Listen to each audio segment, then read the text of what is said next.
Hello, Sheik here with another Transformers review, and today I'm reviewing Transformers Cybertron Robots in Disguise Primus. Cybertron Primus.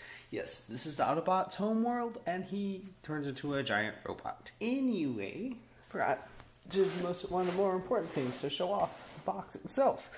Yes, says Cybertron, that's his bio, when they actually have bios.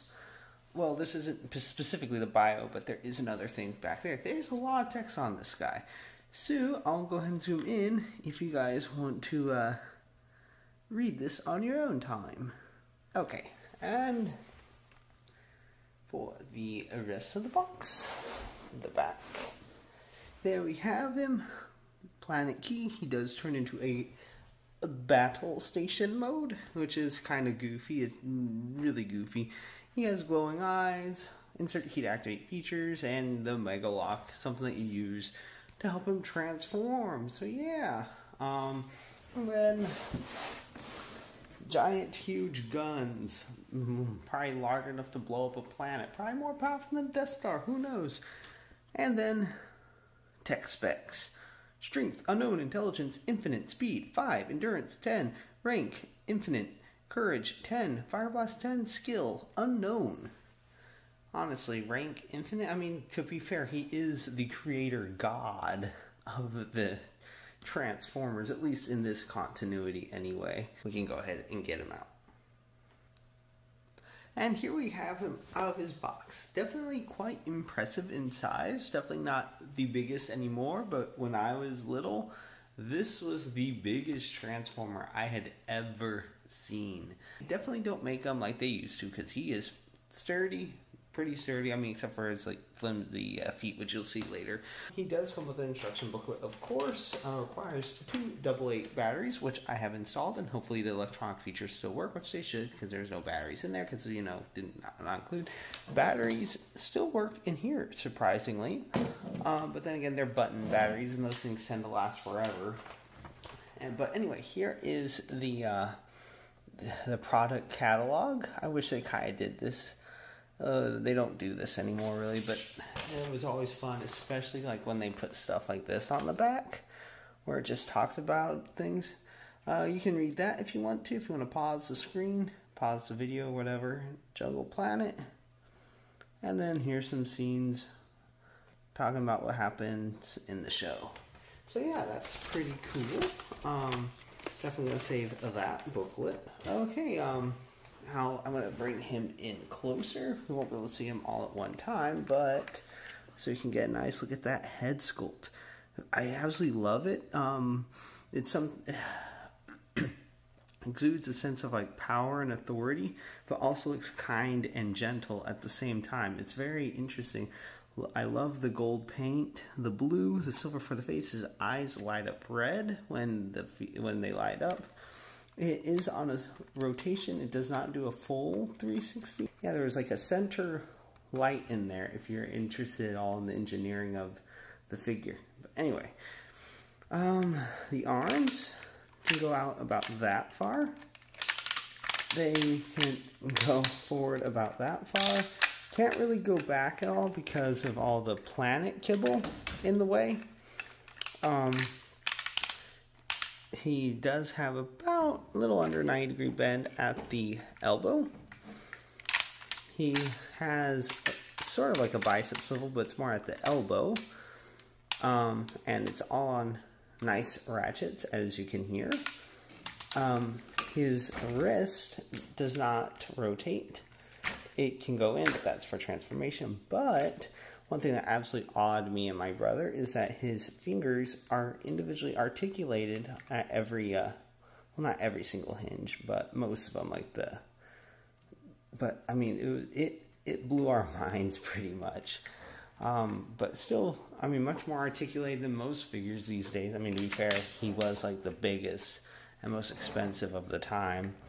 But there's so much detail molded in to make him look, I guess, sort of like ready for battle, but also look ancient and kind of like he's, well, enormous. And yeah, let's continue on with articulation.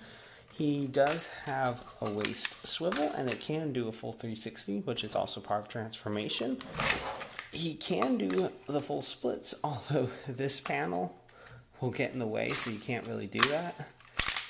Legs go forward that far. Can't really go back that far because of that. And he does have swivel at the knee, which I guess you could also consider thigh swivel or the equivalent of, which is on friction, not ratchets. And then this is the foot. Like I said, it's kind of like a flap. He doesn't really, it's just, yeah, planet curvature with a panel that flips up. So it just has really awkward looking feet. So that's about it for articulation. Now he does have an interesting feature in his on his legs that I forgot about, honestly. But then again, I haven't really messed around with Primus in years. But is that he has these little utility claws that flip out, and you can, I guess pinch things, and then you can put mini cons on these ports. All this is like flexible rubbery plastic, so it's probably not gonna necessarily hold a full size mini con effectively.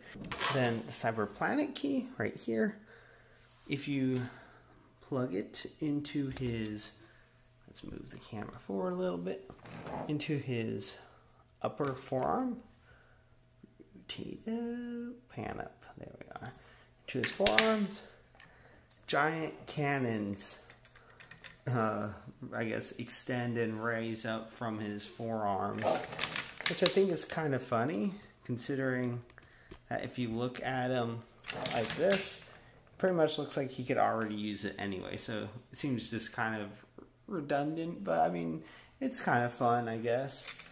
Kind of makes you think of Optimus a little, Optimus Primal a little bit with his guns. And there we have Primus with his guns ready to go.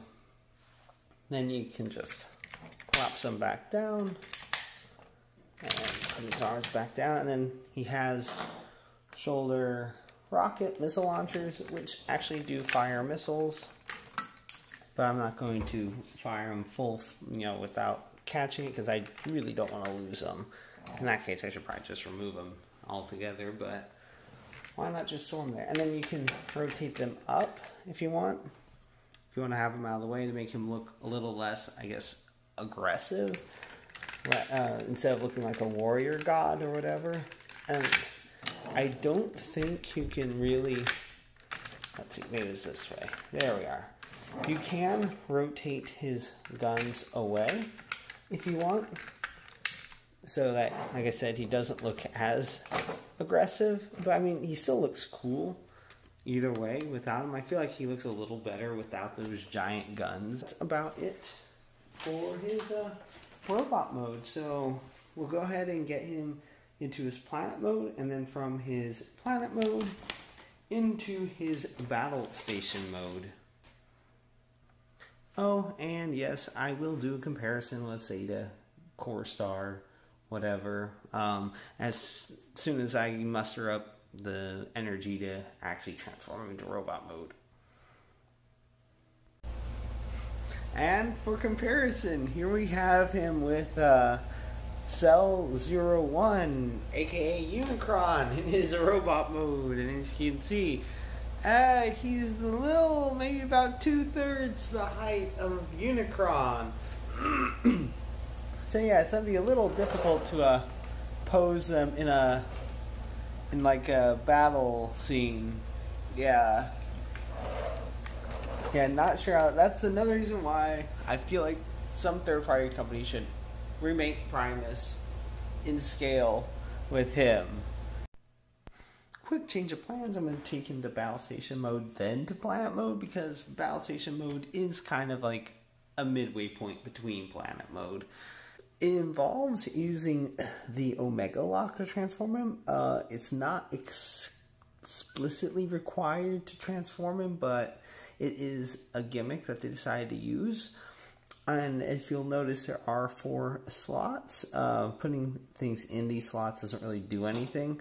It's just supposed to be the 4 cyber planet keys that that the Autobot, well, the Transformers collected, and it's supposed to pretty much give him the power to stop this black hole, or the Unicron singularity, because in this continuity, Unicron had been destroyed already. It was just a result of his destruction, or a collapsing star that was created when he was destroyed. Anyway, enough about lore. Let's get down to transforming him. Okay, so let's just go ahead and straighten up his arms. Go ahead and push up his hands like that.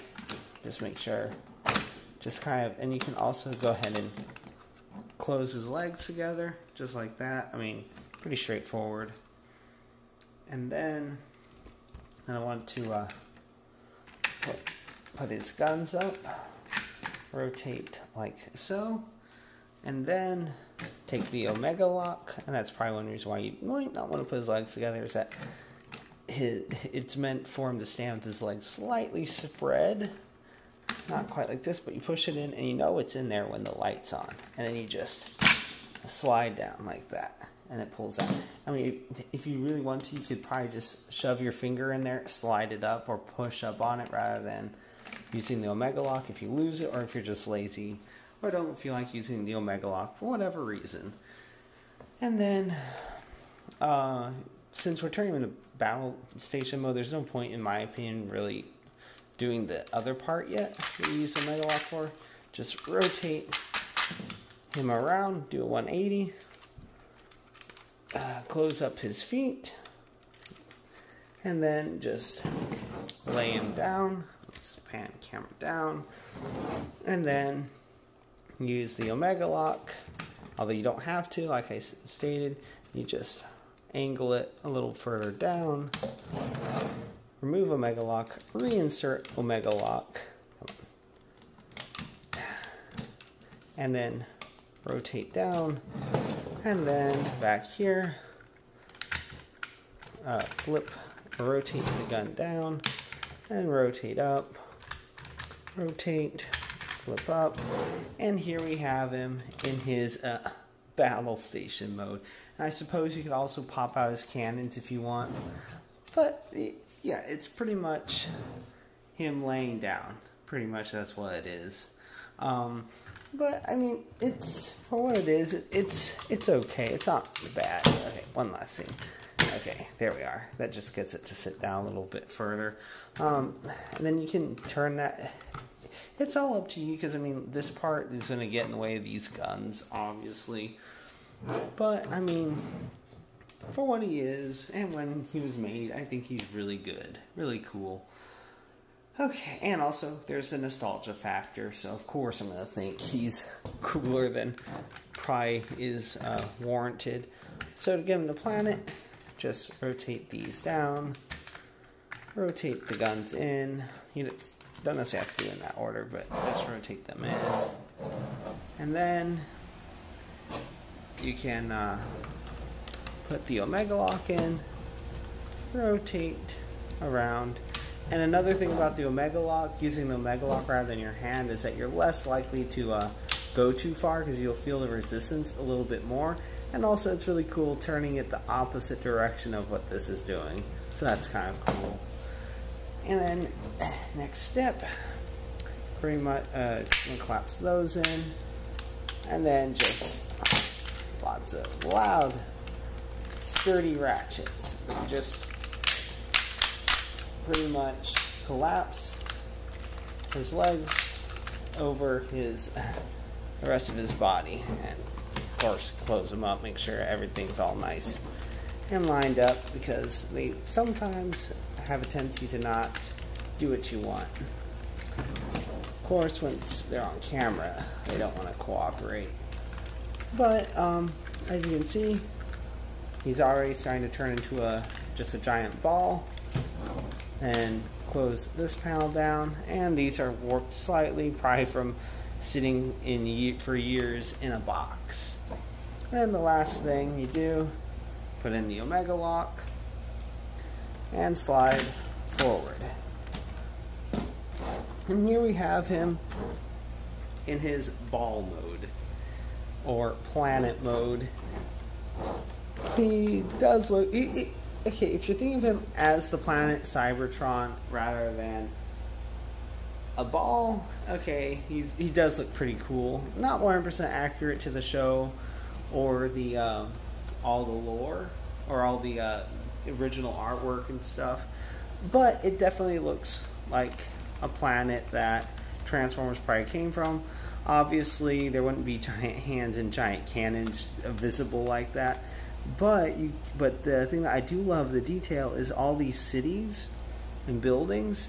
Because if I remember right, like in the show, like you could see like what looked sort of like this, with the just broken away giant cities, towers, these spines. I don't think they're really supposed to be towers exactly. I don't know exactly what they're supposed to be.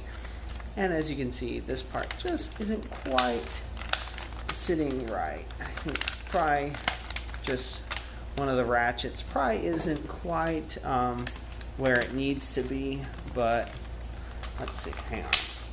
Let's see, it might be the head. Let's see. Yeah, it was his head. Yeah, his head was just turned slightly off, so there we are. And one last thing, maybe I should have done it reverse, because there is sound effects and lights. When you weird space sounds. Okay, now we're gonna go ahead and show off the sound effect of pulling his head up. There we are. The only downside is there's no way to make his eyes stay on, as far as I know, without completely, I guess, stripping out the electronics and doing something else with it.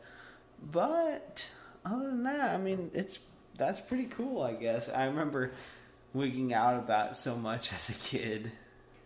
Anyway, that's about it for that. Alright, and here we have them both in their planet modes. One, a devourer of worlds, and the other, a safe haven and propagation ground for Transformers. So that's about it for Transformers Cybertron, Robots in Disguise, Primus. And if you like this review and you'd like to see more, please click that like and subscribe button to see more. Until next time, have a good one, everyone.